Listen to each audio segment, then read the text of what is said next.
Hey guys, welcome to another new video. Last video में मैंने आपको एजेंसी के ऊपर इंट्रोडक्शन दिया था कि एजेंट कौन होते हैं, प्रिंसिपल कौन होता है, और मैंने ये भी कहा था कि आज के वीडियो में, अभी के वीडियो में मैं आपको एसेंशियल्स एलिमेंट ऑफ एजेंसी बताऊंगा कि एसेंशियल एलिमेंट क्या क्या है। जैसे कि हम लोगों ने पढ़ा था essential elements of a valid contract, essential elements of a valid bailment, essential elements of valid pledge, और अभी हम लोग पढ़ने वाले हैं essential elements of valid agency में वैलिड एसेंशियल एलिमेंट्स क्या क्या है। तो अगर आपने अभी तक सब्सक्राइब ना किया हो तो सब्सक्राइब प्लीज़ कर दो ताकि आपको और भी वीडियोस अच्छे अच्छे मिले। तो चलिए स्टार्ट करते हैं। तो क्या क्या है, what are the essential elements of agency. The essential elements of agency are as follows. अगर आपको नोट डाउन करना, आप नोट डाउन कर सकते हो वीडियो पॉज करके। द प्रिंसिपल पहला आता है। द प्रिंसिपल जो है, जो मैंने आपको बताया था लास्ट वीडियो में प्रिंसिपल कौन होते हैं। The principal must be competent to contract. Second आता है any person may become an agent. No consideration is necessary for the creation of an agency. अब ये तीनों पॉइंट्स मैं एक एक करके आपको समझा दूंगा सिंपल वे में, इजी वे में। तो पहला आते हैं principal must be competent to contract according to section 183 of the Indian contract act. ये जो सेक्शन है 183 182 बताया था एजेंसी के ऊपर, जिसमें एजेंट और प्रिंसिपल को डिफाइन किया गया था। और ठीक है, तो उसका अगला सेक्शन दैट इज 183। तो उसमें लिखा है any person who is of the age of majority according to the law to which he is subject and who is of sound mind may employ an agent। मतलब कि principal जो है, जो appoint करता है, जो एम्प्लॉय करता है एक ठो एजेंट को, मान लीजिए ए ने अपॉइंट किया बी को, ताकि बी जो है on the behalf of A can deal with C. ठीक है, तो इसमें ए जो है, जो प्रिंसिपल है, वो उसका एज ऑफ मेजोरिटी होना चाहिए, मतलब कि above the age of 18 years, और वो साउंड माइंड का होना चाहिए। ही नहीं कि पागल है या फिर मेंटल डिसऑर्डर कुछ है, तो वो नहीं होना चाहिए। तो जिन लोग का हुआ है तो वो लोग एम्प्लॉय कर सकता है एजेंट को। ठीक है, अब हम लोग आते हैं नेक्स्ट पे, that is any person may become. कोई भी आदमी एजेंट बन सकता है। अब कौन कौन है वो हम लोग थोड़ा पढ़ लेते हैं। Full contractual capacity is not necessary to enable persons to represent another as agent. And ये केस ले लीजिए एक, an infant can be an agent. तो छोटा बच्चा एजेंट हो सकता है, ऑल्दो हिज कैपेसिटी में shield him from liability to his principal.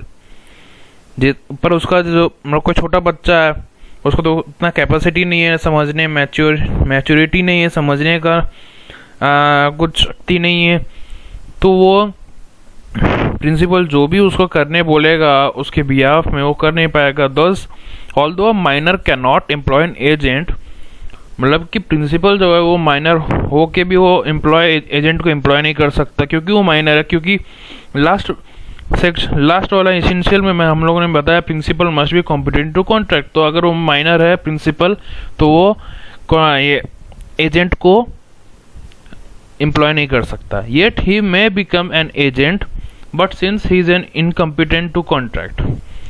पर वो एजेंट बन सकता है, but since he is incompetent to contract he will not be responsible to his principal. वो प्रिंसिपल के लिए रिस्पॉन्सिबल नहीं होगा। अब section 184 that is the next section, वो प्रोवाइड करता है as between the principal and the third person मतलब जिसके साथ डील कर रहा है agent. As between the principal and the third person, any person may become an agent, but no person who is not of the age of majority।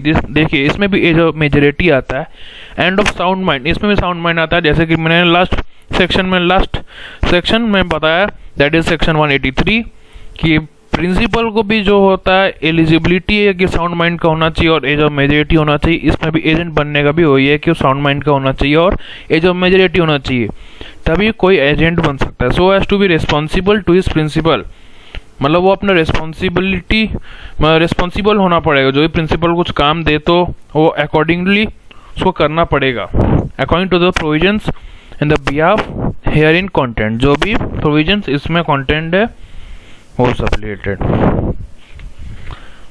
ठीक है, अब हम लोग अगले आते हैं last, that is no consideration is necessary for the creation of agency. Section 185 में अगर आप देखोगे बेयर एक्ट अगर आपके पास है तो उसमें लिखा हुआ होगा सेक्शन 185 में no consideration is necessary for the creation of agency. This is yet another exception to the general rule enshrined in section 25 that an agreement without consideration is void। जैसे मैंने आपको कॉन्ट्रैक्ट में पढ़ाया था कि कोई भी एक एग्रीमेंट विदाउट कंसिडरेशन वॉइड होता है हमेशा, बट उसका एक्सेप्शन होता है। तीन एक्सेप्शन मैंने आपको बताया था। चौथा एक्सेप्शन ये होता है कि एजेंसी का केस में, मैंने आपको वहाँ पे एजेंसी के बारे में बताया था, तो एजेंसी का केस में कोई कंसिडरेशन ज़रूरत नहीं पड़ता है। इसलिए एजेंसी को अगर क्रिएट कोई एजेंसी मतलब कोई किसी एजेंट को अगर आपको एम्प्लॉय करना है, प्रिंसिपल को एम्प्लॉय करना है ताकि वो on the behalf of the principal कुछ डील करे थर्ड पर्सन से, उसमें कंसिडरेशन का कोई ज़रूरत नहीं है। तो आज के लिए मैं इतना तक ही रखूँगा। अगर आपको समझ में आ जाए, होपफुली आपको समझ में सब आ गया होगा। अगर नहीं आया तो आप कमेंट सेक्शन में आप प्लीज़ बोल दीजिए। अगर कोई क्वेरीज है, क्वेश्चंस है रिलेटेड टू जो भी मैंने आपको अभी पढ़ाया या फिर लास्ट वीडियो में पढ़ाया, बेलमेंट हो, प्लेज हो, कॉन्ट्रैक्ट हो, सब आप बता सकते हो। और लाइक शेयर सब्सक्राइब ज़्यादा से ज़्यादा कीजिए और बेल आइकन को ज़रूर दबा दीजिए ताकि आपको लेटेस्ट वीडियो का पिंग आ जाए, नोटिफिकेशन आ जाए। तब तक के लिए stay safe and stay at home. Thank you.